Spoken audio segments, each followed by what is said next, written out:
اپنے دل کے اندر جو شک تھا اس کو ظاہر کر دیا ابراہیم علیہ السلام نے. وہ بولے کہ ہم آپ کو امر واقعہ کا بشارت دیتے، یہ پکا ہونے والا ہے، اللہ کے طرف سے طے شدہ بات ہے، اللہ کے طرف سے طے شدہ بات ہے، یہ پکا ہو جائے گا، آپ کو لڑکا ہو جائے گا، اسی حالت میں ہو جائے گا.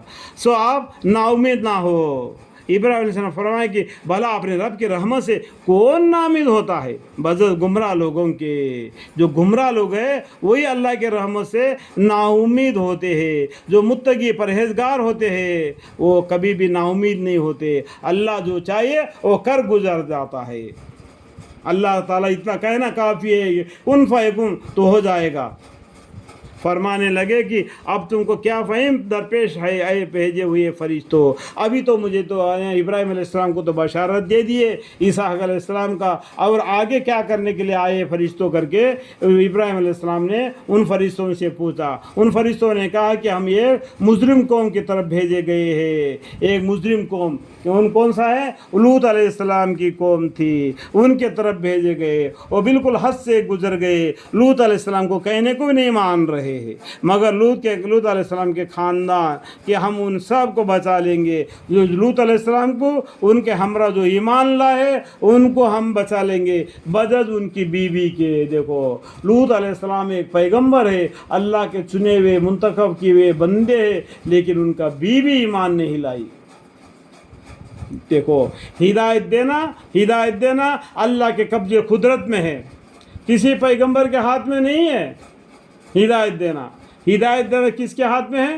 اللہ کے ہاتھ میں ہے. ہدایت جس کو دے دیا وہ ہدایت پا لیا، اللہ جس کو گمراہ کر دیا وہ گمراہ ہو جائے گا اور جہنم میں داخل ہو جائے گا. لوط علیہ السلام کی بیوی کو ہدایت نہیں ملا، ان گمراہ لوگوں کے ساتھ ان عذاب میں مبتلا ہو گئی بجز ان کی بیوی کے کہ اس کی نسبت ہم نے تجویز کر رکھا ہے کہ ضرور اسی مجرم قوم میں رہ جاوے گی، اسی مجرم قوم کے ساتھ رہ کر عذاب الہی میں مبتلا ہو جائے گی. آگے بولتے ہیں پھر جب بھیجے ہوئے فرشتے خاندان لوط علیہ السلام کے پاس آوے تو وہ کہنے لگے کہ تم تو اجنبی آدمی ہو. لوط علیہ السلام نے بولے تم تو ایک اجنبی آدمی معلوم ہو رہے ہیں. انہوں نے کہا کہ نہیں، بلکہ ہم آپ کے پاس وہ چیزیں لے کر آئے جس میں لوگ شک کیا کرتے تھے، اور آپ کے پاس یقینی ہونے والی چیز لے کر آئے ہیں، اور ہم بالکل سچے ہیں. تو اس کے دبی ہوئی معنی کو سمجھ گیا؟ دبی ہوئی معنی سمجھ گئے کیا نہیں؟ انہوں نے کہا کہ نہیں، بلکہ ہم آپ کے پاس وہ چیزیں لے کر آئے. کیا چیزیں لے کر آئے؟ اللہ کے طرف سے جو حکم تھا وہ لے کر آگے، جس میں وہ لوگ شک کرتے تھے، جو آپ کی قوم شک کر رہی تھی، آپ کے کہنے کو نہیں مان رہے تھے، اللہ کے عذاب سے نہیں ڈر رہے تھے، وہ عذاب لے کر آگے. اور آپ کے پاس یقینی ہونے والی چیز لے کر آئے. یقین ہے بالکل. یہ دیکھو اب رات کے صبح کے حصے میں آپ یہاں سے چل دیے، جو آپ کے ساتھ وہ ایمان لائے ان کو لے کے چل دو، اور ان کے بعد میں ان کے پر عذاب ہو جائے گا. کیا ایک رات صبح ہونے کے لیے اتنا دور ہے؟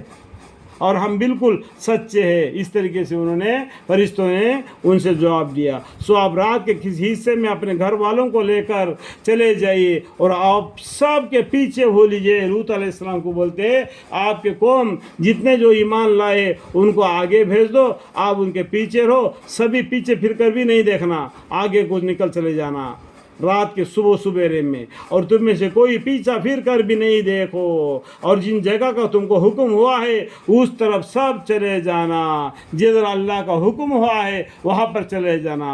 اور ہم نے ان کے یعنی لوط علیہ السلام کے پاس یہ حکم بھیجا کہ صبح ہوتے ان کے بالکل جڑ کٹ جاوے گی. اللہ تعالیٰ نے وہی کے ذریعہ لوط علیہ السلام کو یہ پیغام بھیج دیا کہ صبح ہوتے ان کے جڑ کٹ جاوے گی، نیچے کا زمین اوپر کا نیچے کا زمین نیچے، زیر کا جبر کا زیر ہو جائے گا، اور اوپر پتھروں کا بارش گرے گا. ابھی پانی گر رہے ہیں نا، وہاں پر پتھر گریں گے. اور شہر کے لوگ خوب خوشیاں کرتے ہوئے پہنچے. لوط علیہ السلام نے فرمایا کہ یہ لوگ میرے مہمان ہیں، یہ فرشتے میرے مہمان ہیں، ان کے سامنے مجھے